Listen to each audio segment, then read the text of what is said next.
Welcome to story board with me Chakravarthi. ఎన్నికలు దగ్గర పడే కొద్దీ ప్రతిపక్ష పార్టీల ఉత్సాహం ఉప్పొంగడం, ఉరకలేయడం కామన్ ఫినామినా. ప్రభుత్వ వ్యతిరేకత కలిసి వస్తుందని, ప్రతిపక్షం ప్రజల తరపున పోరాడినందుకు ప్రతిఫలం దక్కుతుందనే నమ్మకం పెరగడం ఏ పార్టీలో అయినా సహజం. అందులోనూ రెండే పార్టీలు బలంగా ఉన్న చోట ఈ నమ్మకం మరింత బలంగా ఉంటుంది. ప్రస్తుతం వైసీపీలో ఇలాంటి పరిస్థితే కనిపిస్తోంది. అమరావతిలో నిర్వహించిన ప్లీనరీ పార్టీ నేతల్లో కొత్త ఆశల్ని నింపింది. ఎన్నికలు వస్తే చాలు అధికారం మనదే అనే ధీమాతో ఉన్నారు పార్టీ నేతలు. నాయకుల్లో ధీమా సరే, అందుకు తగ్గ గ్రౌండ్ వర్క్ జరుగుతోందా?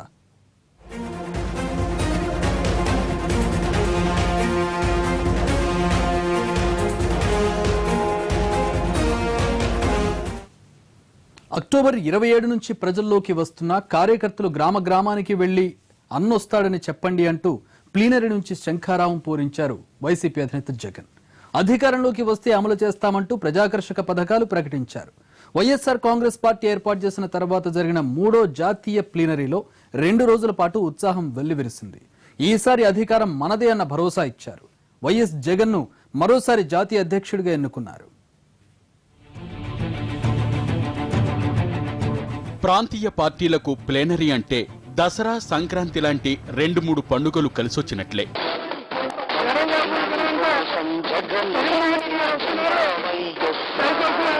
ఎన్నికలు దగ్గరకొస్తున్న తరుణంలో జరుగుతున్న సమావేశాలు కావడంతో ఆ ఉత్సాహం రెండింతలైంది. ప్లీనరీ వేదిక నుంచి ఎన్నికల శంఖారావం పూరించారు జగన్. అక్టోబర్ 27 నుంచి 13 జిల్లాలను కలియతిరిగేలా 6 నెలల పాటు 3000 కిలోమీటర్ల పాదయాత్ర చేస్తున్నట్లు ప్రకటించారు జగన్. ఇడుపులపాయ నుంచి మొదలుపెట్టి తిరుమలకు వెళ్తా, మెట్లకి కొండ మీదకు వెళ్ళి దేవుని దర్శించుకుంటా, అక్కడ నుంచి ఇచ్చాపురం దాకా 3000 కిలోమీటర్లు పాదయాత్ర సాగుతుంది. అక్టోబర్ 27వ తారీఖు నుంచి జరుగుతుంది అని చెప్పి ఊరు వాడ అందరికీ చెప్పండి. వైఎస్ హయాంలో వ్యవసాయాన్ని పండుగలా చేసుకున్నారని, మరోసారి అలాంటి పరిస్థితి తీసుకురావాల్సిన అవసరం ఉందన్నారు జగన్. అధికారంలోకి వస్తే ఎంతనేది లెక్క లేకుండా రైతుల రుణాలన్నీ మాఫీ చేస్తానని బోటకపు హామీలిచ్చిన చంద్రబాబు మాదిరిగా అబద్ధాలు చెప్పకుండా తాను ముఖ్యమంత్రి అయితే 5 ఎకరాల లోపు రైతులకు 50,000 రూపాయల సాయం అందిస్తానని ప్రకటించారు. 5 ఎకరాల లోపున్న రైతులందరికీ, చిన్న సన్నకారు రైతు కుటుంబాలందరికీ, ఆ పేద రైతు కుటుంబాలందరికీ అధికారంలోకి వచ్చిన వెంటనే 50,000 రూపాయలు ఇచ్చేట్టుగా ఏర్పాటు చేస్తామని చెప్పి చెప్తా ఉన్నాం.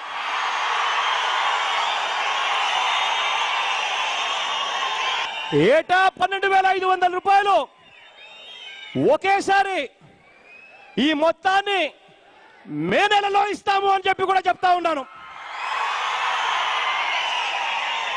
ఈ ప్లీనరీ సమావేశాలను రాబోయే ఎన్నికలకు వేదికగా చేసుకున్నారు వైసీపీ అధినేత. రైతులు, మహిళలు, విద్యార్థులు, వృద్ధులు, వితంతువుల్ని లక్ష్యంగా చేసుకుని హామీలు గుప్పించారు. వైసీపీ అధికారంలోకి వస్తే వైఎస్ఆర్ ఆసరా పేరిట కొత్త పథకం తీసుకొస్తామని, వృద్ధులు, వితంతువులకు ప్రస్తుతం ఇస్తున్న 1000 రూపాయలు కాకుండా 2,000 రూపాయలు పింఛనిస్తామని ప్రకటించారు. పిల్లల చదువుల కోసం అమ్మ ఒడి, రైతుల కోసం వైఎస్ఆర్ భరోసా పథకాలు అమలు చేస్తామని చెప్పారు. అధికారంలోకి వస్తే 3 దశల్లో దశల వారీగా మద్య నిషేధాన్ని అమలు చేస్తానంటూ సంచలన ప్రకటన చేశారు. మద్యాన్ని 3 దశల్లో నిషేధిస్తాము అని చెప్పి గట్టిగా చెప్తా ఉన్నా. దుకాణాల సంఖ్య తగ్గిస్తూ బెల్ట్ షాపుల మీద ఉక్కు పాదం మోపుదామని చెప్పి మొదటి దశగా చెప్తాను. దేశమంతటికి కూడా వర్తించేలా మద్యపానాన్ని మాన్పించే దిశగా కేంద్ర ప్రభుత్వాన్ని, ఇతర రాష్ట్రాలను, ఉన్నత న్యాయస్థానాలను కూడా పూనుకునేలా వారిని కూడా ఒప్పించే దిశగా అడుగులు వేస్తాం. ముఖ్యమంత్రి కావాలనే బలమైన కాంక్షను వెలువచ్చటంతో పాటు 30 ఏళ్ల పాటు రాష్ట్రాన్ని పాలిస్తానని, వైఎస్ ఫోటో పక్కన తన ఫోటో ఉండేలా పరిపాలన చేస్తానన్నారు జగన్. సినిమాలో చివరి వరకు కష్టాలు పడినా చివరగా గెలిచేది హీరోయేనంటూ కార్యకర్తల్లో ఉత్సాహం నింపారు. వైఎస్ వల్లే 2009లో కాంగ్రెస్ కు అధికారం దక్కిందన్న జగన్, వైఎస్ బతికుంటే రాష్ట్రం విడిపోయి ఉండేదా అని జగన్ ప్రశ్నించారు. మనం సినిమాకు పోతాం, సినిమా చూస్తూ ఉన్నప్పుడు హీరో దెబ్బలు తింటూ ఉంటాడు. 14 రీళ్లు సినిమాలో 13 రీళ్లు హీరో నష్టపోతూ ఉంటాడు, దెబ్బలు తింటూ ఉంటాడు. 14వ రీల్ ఒక్కటే ఒక రీల్, లాస్ట్ రీల్ క్లైమాక్స్. ఆ ఒక్క రీలే పైనుంచి దేవుడు చూస్తా ఉన్నట్టుగా దేవుడు ఆశీర్వదిస్తాడు, ప్రజలు అనుగ్రహిస్తారు. కథ క్లైమాక్స్కి వచ్చేసరికి అడ్డం తిరుగుతుంది. చివరి రీల్లో విలన్ హీరో చావబాదుడు బాస్తాడు.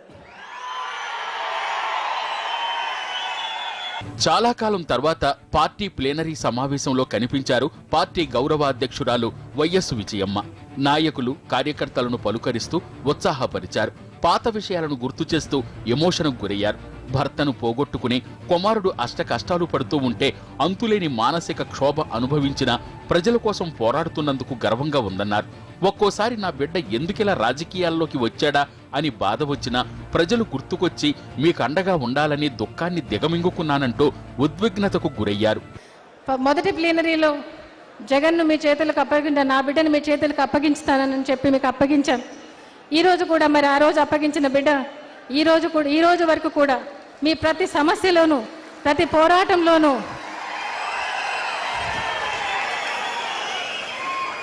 ఒక ఏ ప్రభుత్వ పథకాలు ఏది నీరు గారినా, ఆరోగ్యశ్రీ నీరు గారినా, మరి ఫీజు రియంబర్స్మెంట్ నీరు గారినా, ఒక రాజశేఖర రెడ్డి గారు ప్రారంభించిన ప్రాజెక్టులు పూర్తి చేయడం కోసమైనా, మరి ప్రతి ఒక్కరి కోసం కూడా అసెంబ్లీలోనూ లోపల బయట కూడా పోరాడుతూనే ఉన్నాడు. మీ అందరి మద్దతుతో తన పోరాటం జరుగుతూ ఉంది. ఇవాళ జగన్ సోదరి షర్మిల చంద్రబాబు ప్రభుత్వంపై మాటల తోటాలతో విరుచుకుపడ్డారు. చంద్రబాబు పరిపాలన అవినీతిమయంగా మారిందని, మామను వెన్నుపోటు పొడిచి ప్రజల్ని వంచి అధికారంలోకి వచ్చారంటూ విరుచుకుపడ్డారు. వైఎస్ ప్రారంభించిన పథకాలను చంద్రబాబు మూలన పడేశారని, పేద ప్రజల నుంచి భూములు లాక్కుని పారిశ్రామికవేత్తలకు పంచిపెడుతున్నారంటూ ఆగ్రహం వ్యక్తం చేశారు. చంద్రబాబు గారికి తెలిసిందల్లా వెన్నుపోటు పొడవడమే. భువనేశ్వర్ గారికి దండం పెట్టాలి. జన్మనిచ్చిన తండ్రిని వెన్నుపోటు పొడిచిన, సొంత తండ్రిని అవమానించి ఆయన మరణానికి కారణమైన ఆ మాంగళ్యాన్ని చూసుకొని బ్రతికేస్తుంది. ఎన్టీఆర్ గారి పటానికి దండం పెట్టుకుంటున్న ప్రతిసారి, ఎన్టీఆర్ గారి కళ్ళల్లోకి చూసిన ప్రతిసారి ఆ తల్లి మనసులో పడే వేదన పాపం ఎవరికి చెప్పుకోగలదు?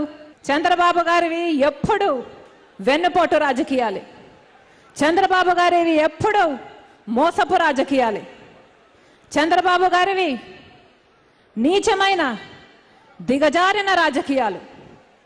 లేకపోతే వైఎస్ఆర్ కాంగ్రెస్ పార్టీ నుంచి గెలిచి, వైఎస్ఆర్ ఫోటో పెట్టుకొని గెలిచి, జగనన్న పేరు చెప్పుకొని గెలిచిన వారికి ఆశ చూపించి తెలుగుదేశం పార్టీలో చేర్చుకొని రాజకీయ వ్యభిచారానికి పాల్పడ్డాడు చంద్రబాబు గారు.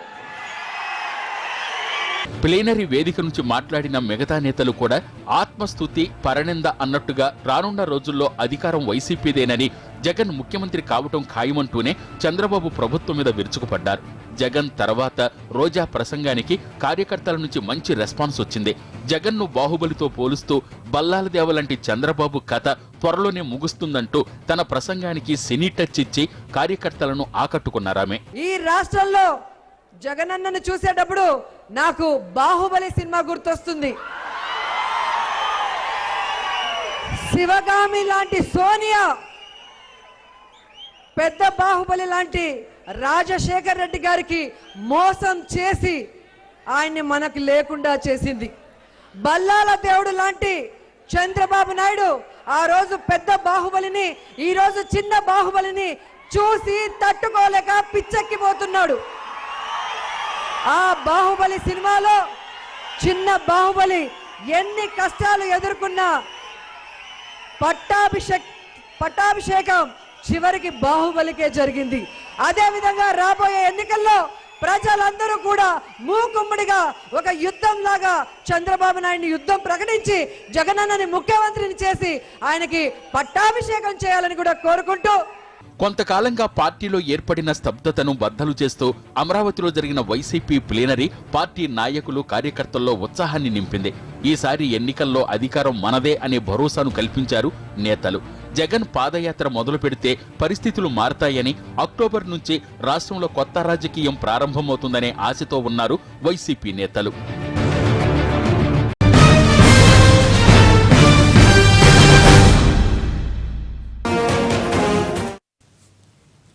పార్టీ ప్లీనరీలు, మహానాడు, కార్యవర్గ సమావేశాలు జరిగినప్పుడల్లా ఉత్సాహం ఉరవడం, నాయకుల్లో ధీమా కనిపించడం షరామామూలే. వైసీపీ ప్లీనరీలో ఎటు చూసినా జగన్ ఒక్కరే కనిపించారు. నాయకులంతా జగన్ భజనలో మునిగి తేలారు. ఒక్క వైసీపీలోనే కాదు, ప్రాంతీయ పార్టీలన్నింటిలోనూ ఇలాంటి పరిస్థితే ఉంది. ఎన్నికల్లో గెలవాలంటే నాయకుడి చరిష్మా ఒక్కటే సరిపోతుందా? బలమైన ద్వితీయ శ్రేణి నాయకత్వం, బూత్ స్థాయిలో పోలింగ్ మేనేజ్మెంట్ అత్యంత కీలకం. వైసీపీలో ఇవన్నీ బలంగా ఉన్నాయా?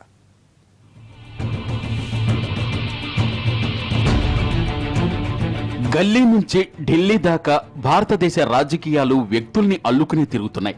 పార్టీ విత్ ఏ డిఫరెన్స్ అంటూ సంస్థాగత రాజకీయాలకు భిన్నంగా ప్రకటించుకున్న బీజేపీలోనూ ప్రస్తుతం రాజకీయం అంతా మోడీ చుట్టూనే తిరుగుతోంది. గతంలో ఎన్నడూ లేని విధంగా కమల్నాథులంతా మోడీ భజన చేస్తున్నారు. ప్రాంతీయ పార్టీల్లోనూ ఇదే పరిస్థితి.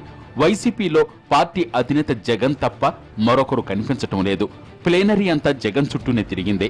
ప్లేనరీలో ప్రసంగించిన నేతలంతా జగన్ ముఖ్యమంత్రి కావాలనే ప్రధాన లక్ష్యాన్ని ప్రస్తావించారే కానీ జగన్ను ముఖ్యమంత్రి చెయ్యాలంటే తామేం చెయ్యాలో ఒక్కరు కూడా ఒక విస్తృత స్థాయి ప్రణాళికను ఆవిష్కరించలేదు.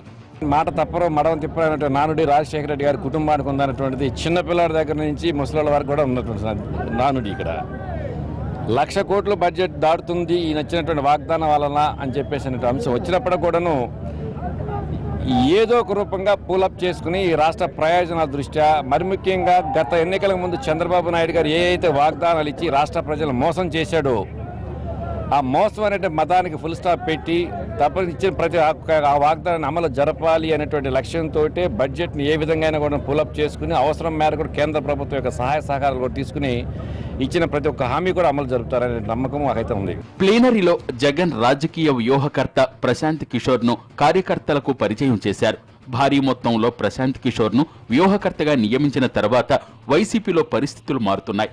గతంలో ఎన్నడూ లేని విధంగా పార్టీలో లోపాలు, ఇబ్బందులు ఉంటే కార్యకర్తలు సీనియర్ నేతలకు చెప్పాలని కోరారు. ఓటు బ్యాంకు రాజకీయాలు కాకుండా ఎన్నికల నాటికి అన్ని వర్గాలకు దగ్గరయ్యేలా ప్రశాంత్ కిషోర్ ప్రత్యేక వ్యూహాన్ని సిద్ధం చేసినట్లు తెలుస్తోంది. ఆయన సూచనల మేరకే జగన్ పాదయాత్ర చేపట్టాలని నిర్ణయించారు. ప్రస్తుతం జగన్ ప్రశాంత్ కిషోర్ ను గట్టిగా విశ్వసిస్తున్నారు. మీ అందరికీ కూడా నేను పరిచయం చేస్తా ఉన్నాను. ప్రశాంత్ కిషోర్ అని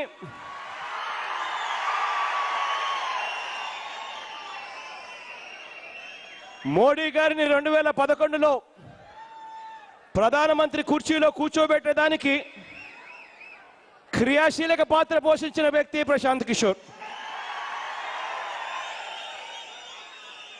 నితీష్ కుమార్ గారిని బీహార్ పీఠం మీద కూర్చోబెట్టడానికి క్రియాశీలక పాత్ర పోషించిన వ్యక్తి ప్రశాంత్ కిషోర్. పంజాబ్లో కూడా ప్రశాంత్ కిషోర్ రాకముందు వరకు కూడా ఆమ్ ఆద్మీ పార్టీ అంటే ఆపు గెలుస్తుందేమో అని చెప్పి ఊహాగానాల మధ్య ఆపును పక్కన పెట్టి అక్కడ కెప్టెన్ అమరేందర్ సింగ్ గారిని ముఖ్యమంత్రి పీఠంలో కూర్చోబెట్టే దాంట్లో క్రియాశీలక పాత్ర పోషించాడు ప్రశాంత్ కిషోర్. ప్లేనరీలో మరో కీలకాంశం చంద్రబాబు అవినీతి చక్రవర్తి అంటూ పుస్తకాన్ని విడుదల చేయటం. 3 ఏళ్లలో చంద్రబాబు ప్రభుత్వం 3,75 కోట్ల రూపాయల అక్రమాలకు పాల్పడిందని చంద్రబాబు అవినీతి చక్రవర్తి అంటూ ఒక పుస్తకాన్ని విడుదల చేశారు జగన్మోహన్ రెడ్డి. అంతేకాకుండా తాను అధికారంలోకి వస్తే అవినీతిని తరిమేస్తానని ప్రకటించారు. ఆధారాలతో సహా చంద్రబాబు అవినీతిని బయటపెట్టామని కార్యకర్తలంతా ఈ పుస్తకంలో అంశాలపై రాష్ట్ర వ్యాప్తంగా ప్రజల్లోకి తీసుకువెళ్లాలని కోరారు. ఇంతకు ముందు కూడా ఇదే పుస్తకాన్ని ఒక ఎడిషన్ రిలీజ్ చేయడం జరిగింది. దాన్ని రాష్ట్ర వ్యాప్తంగా ఉన్నటువంటి కార్యకర్తలకి, నాయకులకి, వివిధ పార్టీల నాయకులకి కూడా పంపించడం జరిగింది. అది విడుదల చేసి సంవత్సరం దాటిపోయింది. కానీ ఆ సంవత్సర కాలం తర్వాత కూడా అనేకమైనటువంటి కుంభకోణాలు, అవినీతికి చంద్రబాబు నాయుడు గారు పాల్పడ్డారు. కాబట్టి వాటినన్నింటినీ మళ్ళా రివైజ్ చేసి అంతకన్నా పెద్ద పుస్తకాన్ని, అంతకన్నా వివరాలతో కూడినటువంటి మరొక పుస్తకాన్ని ఈ రోజున పార్టీ తరఫున ఆవిష్కరించడం జరిగింది. మాజీ మంత్రి ధర్మాన ప్రసాదరావు ఈ సమావేశంలో చేసిన ప్రసంగం ఆసక్తికరంగా మారింది. వైసీపీ గత ఎన్నికల్లో ఓడిపోయిందన్న వాదనను తోసిపుచ్చారైనా అధికారంలో లేని పార్టీ ఓడిపోవటం ఏంటని ప్రశ్నించారు. అధికారం కోసం జరిగే ప్రయత్నంలో ఓడిపోయిందన్న మాట నిజమే కావచ్చు, కానీ 2014 ఎన్నికల్లో వైసీపీ శ్రేణులు మితిమీరిన విశ్వాసంతో ఉన్నాయి. జగన్ ముఖ్యమంత్రి కావటం ఖాయమని, మంత్రి పదవులు ఎవరికి అనే చర్చ కూడా జరిగింది. క్షేత్రస్థాయిలో వాస్తవాలను పరిశీలించకుండా, ద్వితీయ శ్రేణి నాయకుల్ని బలోపేతం చేయకుండా కేవలం జగన్ చరిష్మాను మాత్రమే నమ్ముకోవటం వల్ల వైసీపీ గత ఎన్నికల్లో నష్టపోయింది. అయితే కొత్త పార్టీగా 64 సీట్లు గెలుచుకోవటం గొప్ప విజయమే. రాష్ట్రంలో ఎన్నికలు జరిగితే వైఎస్ఆర్ కాంగ్రెస్ పార్టీ 67 సీట్లలో విజయం సాధించింది. వైఎస్ఆర్ కాంగ్రెస్ పార్టీ బలహీనపడిపోయిందా, బలపడిందా? మరి ఓడిపోయామంటాం ఏంటి? రాజ్యాంగపరంగా 5 సంవత్సరాలకు ఒకసారి ఎన్నిక జరగాలి గనక, ఎన్నిక జరిగినప్పుడు రాజ్యాంగంలో పేర్కొన్నటువంటి సంఖ్య రాకపోతే అధికారం అనేటువంటి ఒక విధులు మనకు రావు గనక ఓడిపోయామంటారా? దానికి కాదు కదా. ఎన్నిక ఇప్పుడు జరిగి ఉంటే ఈ 67 107 అవునో, 127 అవునో, 147 అవునో మీ అందరికీ తెలియంది కాదు. వైసీపీ కేడర్ బేస్డ్ పార్టీ కాదు, లీడర్ బేస్డ్ పార్టీ అనేది రాజకీయ విశ్లేషకుల భావన. అయితే తమది ఓటర్ బేస్డ్ పార్టీ అని జగన్మోహన్ రెడ్డి అనేక సందర్భాల్లో చెప్పుకొచ్చారు. దీనికి ఆయన చెబుతున్న కారణం 2014లో టీడీపీ వైసీపీ మధ్య 5 లక్షల ఓట్లు మాత్రమే తేడా ఉందని, కడపలో తాను ఎంపీగా 5 లక్షల పైచిలుకు ఓట్లతో గెలిచానని, ఓటమిని సమర్థించుకోవడానికి, కార్యకర్తల్లో ఆత్మవిశ్వాసం నింపడానికి ఇలాంటి విశ్లేషణలు బాగానే ఉండొచ్చు, కానీ ప్రజాస్వామ్యంలో ఒక్క ఓటు అభ్యర్థి గెలుపోటమల్ని నిర్ణయిస్తుంది. జగన్ తన ఓటు బ్యాంకును మరింత పెంచుకోవాల్సిన అవసరం ఉంది. వైఎస్ రాజశేఖర రెడ్డి గారి పాదయాత్ర ఓ నభ భవిష్యత్తు లాగా జరిగి ఓ చారిత్రక ఘట్టంగా మారింది. మళ్ళీ ఓ చారిత్రక ఘట్టానికి తెర లేవబోతోంది. ప్రజల గుండెల్ని తడుముతూ, వాళ్ళ కన్నీళ్లను తుడుస్తూ, వాళ్ళ జీవితాలకు భరోసా కల్పిస్తూ, వాళ్ళ ఆశయాలకు భద్రతనిచ్చేటువంటి ధైర్యాన్ని ఇస్తూ ఈ పాదయాత్ర జగన్మోహన్ రెడ్డి గారు చేయబోతున్నారు. పార్టీ సభలు, సమావేశాలు, ప్లేనరీలకు జనం భారీగా వస్తారు. ఏ పార్టీ సభ పెట్టినా, ఏం చెప్పినా ఓటర్లు వింటారు. కానీ చివరగా తమకు నచ్చిన వారికే ఓటు వేస్తారు. సభలు, సమావేశాలకు జన సమీకరణ చేయటం ఎంత ముఖ్యమో, ఎన్నికల సమయంలో బూత్ స్థాయిలో ఓట్ మేనేజ్మెంట్ అంత ముఖ్యం. ఎలక్షనీరింగ్కు, బహిరంగ సమావేశాలకు ఉన్న తేడాను పార్టీ నాయకత్వంతో పాటు ద్వితీయ శ్రేణి నాయకులు అర్థం చేసుకోవాల్సిన అవసరం ఉంది. హామీలు ఇచ్చినా, వాగ్దానాలు చేసినా, ఇంకా ఎన్ని రకాలుగా కింద మీద పడినా పార్టీల అంతిమ లక్ష్యం పోలింగ్ బూత్ వరకు ఓటర్లను తీసుకురావడం, తమకు అనుకూలంగా ఓటు వేయించుకోవడం. ఈ విషయంలో వైసీపీ కాస్త వెనుకబడింది. సంస్థాగత నిర్మాణంలో లోపాలు, అక్కడక్కడ ద్వితీయ శ్రేణి నాయకుల మధ్య సమన్వయ లోపం, అంతా అధినేత చూసుకుంటారులే అనే ధీమా లాంటివి ఎన్నికల సమయంలో ఇబ్బందికరంగా మారుతున్నాయి. వైఎస్ కుటుంబం ఏది ఇచ్చినా, ఒక మాట ఇస్తే చివరి దాకా కూడా వెనకపోయే పరిస్థితి లేదు. అన్ని పరిస్థితులు అవగాహన చేసుకుని జగన్మోహన్ రెడ్డి గారు 9 హామీలు ఇచ్చారు. ఖచ్చితంగా ఇవి ప్రజలకు దగ్గరుండి, ఎస్సీ, ఎస్టీ, బీసీ, మైనారిటీ పేదవారందరికీ కూడా దగ్గరగా ఉండే వాళ్ళ కుటుంబాలకు ఉపయోగపడే పథకాలు. ఖచ్చితంగా అది అమలు చేస్తాం. ఇచ్చిన మాట నిలబెట్టుకుంటాం. ప్రజలు కూడా నమ్ముతారు. చంద్రబాబు నాయుడు ఏమి చెప్పినా నమ్మే పరిస్థితి లేదు. ఖచ్చితంగా ఏవైతే హామీలు ఇచ్చామో 9 హామీలు ఖచ్చితంగా కూడా వైఎస్ఆర్ పార్టీ జగన్మోహన్ రెడ్డి గారి నాయకత్వం ఖచ్చితంగా ప్రజలు చేరుతాయి. పార్టీని అధికారంలోకి తీసుకురావటం ఒకరిద్దరు వ్యక్తుల వల్ల కాని పని. ఎంత చరిష్మా ఉన్నా కింది స్థాయిలో నేతలంతా పనిచేయాలి. ముఖ్యమంత్రిని కావడమే లక్ష్యమని చెప్తున్న జగన్ ఆశయం నెరవేరాలంటే వైసీపీలో ప్రతి కార్యకర్త చెమటోడాల్సి ఉంది. ప్రభుత్వ వ్యతిరేకత ఒక్కటే ఓట్లు తెచ్చిపెడుతుందనుకుంటే చేదనుభవాలను ఎదురు చూడాల్సి రావచ్చు. లక్ష్య సాధనలో జగన్ చాలా సహనంతో వ్యవహరిస్తున్నారు. రాజకీయంగా, కేసుల పరంగా అనేక ఇబ్బందులు ఎదుర్కొంటున్నా ఓపిగ్గా ఎదురు చూస్తున్నారు. కానీ కొంతమంది నేతలు పదే పదే అనవసరమైన వ్యాఖ్యలు చేస్తూ పార్టీకి ఇబ్బందికర పరిస్థితి సృష్టిస్తున్నారు. ఈ పరిస్థితి మారాల్సిన అవసరం ఉంది. రాజకీయ పార్టీల అంతిమ లక్ష్యం అధికారమే. అందుకు వైసీపీ మినహాయింపేమీ కాదు. ఏపీలో 2 పార్టీలే బలంగా ఉన్నాయి. కాంగ్రెస్, బీజేపీ బలం అంతంత మాత్రమే. బీజేపీ వచ్చే ఎన్నికల్లోనూ టీడీపీతో కలిసి పోటీ చేసే అవకాశాలే ఎక్కువ. వచ్చే ఎన్నికల్లో బరిలోకి దిగేందుకు సిద్ధమని ప్రకటించింది జనసేన. పవన్ కళ్యాణ్ ఎంట్రీ ఇస్తే పరిస్థితులు మారిపోవచ్చు. అధికారం ఖాయమని భావిస్తున్న జగన్ అధికార పార్టీతో పాటు కొత్తగా వచ్చే పార్టీని ఎదుర్కోవడానికి సిద్ధంగా ఉన్నారా? ఎన్నికలకు ఇంకా 2 ఏళ్ల గడువు ఉందంటున్నా గట్టిగా చూస్తే మరో ఏడాది మాత్రం గడువుంది. కేంద్రం ఆలోచిస్తున్నట్లు ముందస్తు ఎన్నికలొస్తే వచ్చే ఏడాది చివర్లోపు ఎన్నికలు రావచ్చు. షెడ్యూల్ ప్రకారం 2019లో ఎన్నికలు జరిగిన మార్చిలోపు పూర్తి కావాల్సి ఉంటుంది. 2018లోనే ఎన్నికల కోలాహలం ప్రారంభమవుతుంది. జగన్ ప్రస్తుతం చేపట్టిన పాదయాత్ర వ్యూహాత్మకంగానే ప్లాన్ చేశారు. అక్టోబర్ నుంచి 6 నెలలు అంటే మార్చి వరకు కొనసాగుతుంది. పాదయాత్ర పూర్తి కాగానే స్థానిక సంస్థల ఎన్నికల హడావుడి మొదలయ్యే అవకాశాలున్నాయి. ప్రజా సమస్యలపై పోరాటంతో పాటు గ్రౌండ్ లెవెల్లో పార్టీ తీరుని అంచనా వేయడానికి, కింది స్థాయిలో విభేదాలు పరిష్కరించడానికి పాదయాత్ర అనేది జగన్కు అద్భుత అవకాశం. దీన్ని సక్సెస్ చేసుకోవాల్సిన బాధ్యత, సద్వినియోగం చేసుకోవాల్సిన బాధ్యత జగన్తో పాటు పార్టీ నాయకులపైన ఉంది. ఏపీలో ప్రస్తుతం 2 పార్టీలు బలంగా ఉన్నాయి. జనసేన రంగంలోకి దిగితే గాని ఆ పార్టీ బలమెంతో తేలదు. జనసేన ఎన్నికల వ్యూహం ఇంకా ఖరారు కాలేదు కాబట్టి ప్రతిపక్ష పార్టీగా మరింత బలోపేతం కావడానికి వైసీపీకి అద్భుతమైన అవకాశం ఉంది. అయితే వైసీపీకి టీడీపీ రూపంలో ప్రధాన ప్రత్యర్థి ఉన్నాడు. ఎన్నికల రాజకీయాల్లో చంద్రబాబు చాణక్యుడితో సమానం. మిగతా సమయాల్లో ఎలా ఉన్నా అధికారంలో ఉన్న చంద్రబాబు మరింత పవర్ఫుల్. దేశంలో మరే ప్రాంతీయ పార్టీకి లేని విధంగా టీడీపీకి ఇప్పటికీ బలమైన కేడర్ ఉంది. పార్టీ కోసం బూత్ స్థాయిలో శ్రమించే క్రియాశీల కార్యకర్తలకు టీడీపీ పెట్టింది పేరు. వీటన్నింటికి తోడు చంద్రబాబుకి ఏపీ రాజకీయ నైసర్గిక స్వరూపం మీద విపరీతమైన పట్టుంది. చంద్రబాబుని ఎదుర్కోవాలంటే జగన్తో పాటు వైసీపీ గతంలో కంటే 2 శ్రమించాల్సి ఉంటుంది. ఎంతసేపు ముఖ్యమంత్రి సీటు కోసం ఆరాటం తప్పితే ఇబ్బందుల్లో కష్టాల్లో ఉన్నాడు అనుకుంటా. ఎంత త్వరగా ఈ రాష్ట్రంలో మళ్ళీ ఆనాటి రోజులు తీసుకొచ్చి మళ్ళా దోపిడీని మొదలు పెడదామన్న ఆరాటం జగన్మోహన్ రెడ్డిలో స్పష్టంగా కనబడతా ఉంది. ఎందుకంటే ముఖ్యమంత్రి పదవి అనేది దోచుకోవడానికి, దాచుకోవడానికి కాదు. ఆ రోజులు పోయినాయి. ఇవాళ సంక్షేమ కార్యక్రమాలు అవినీతి రహితంగా తెలుగుదేశం పార్టీ అందిస్తున్నటువంటి తీరు వల్ల ప్రజలు సంతోషం వ్యక్తం చేస్తూ ఉన్నారు. ఈయన 2000 ఇస్తానని ప్రకటించినా ప్రజలు నమ్మే స్థితి లేరు. రాష్ట్రం విడిపోయిన తర్వాత వచ్చిన సమస్యలతో పాటు కేంద్రం సహకరించకపోవడం వల్ల చంద్రబాబు ప్రభుత్వం కొంత ఇబ్బంది పడుతోంది. రుణమాఫీ చంద్రబాబు ప్రభుత్వానికి గుదిబండగా మారినా కేంద్రం నుంచి ఎలాంటి సాయం లేకపోయినా ఆయన ఎలాగోలా నెట్టుకొస్తున్నారు. ఎన్డీఏ కూటమి అధికారంలోకి వచ్చిన తర్వాత ప్రత్యేక హోదా ఇస్తుందని హామీ ఇచ్చి ప్యాకేజీతో సరిపెట్టినా ఏమీ మాట్లాడలేని పరిస్థితి. చంద్రబాబు ప్రస్తుతం పోలవరం, అమరావతి నిర్మాణం మీదే ప్రధానంగా తన దృష్టంతా కేంద్రీకరిస్తున్నారు.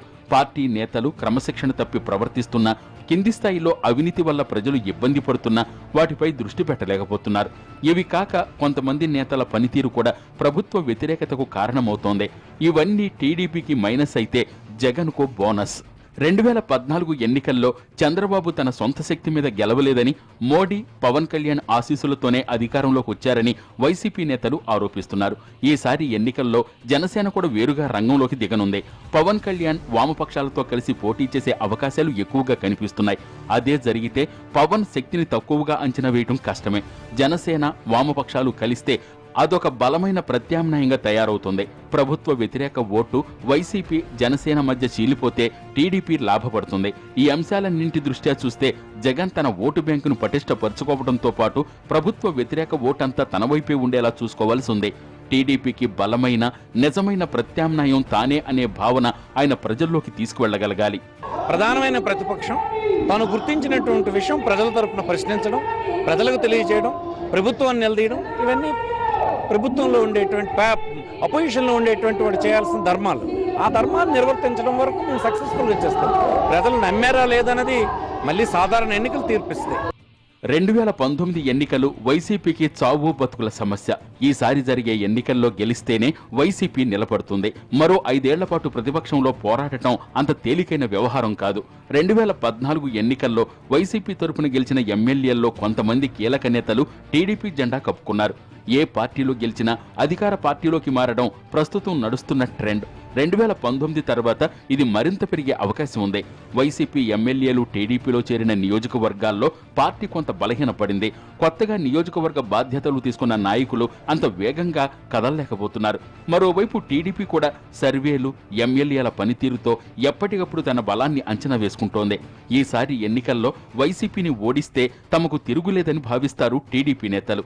ఈ పరిస్థితులన్నీ చూస్తుంటే ఈసారి ఏపీలో జరిగే ఎన్నికలు హోరాహోరీ అనేది స్పష్టం.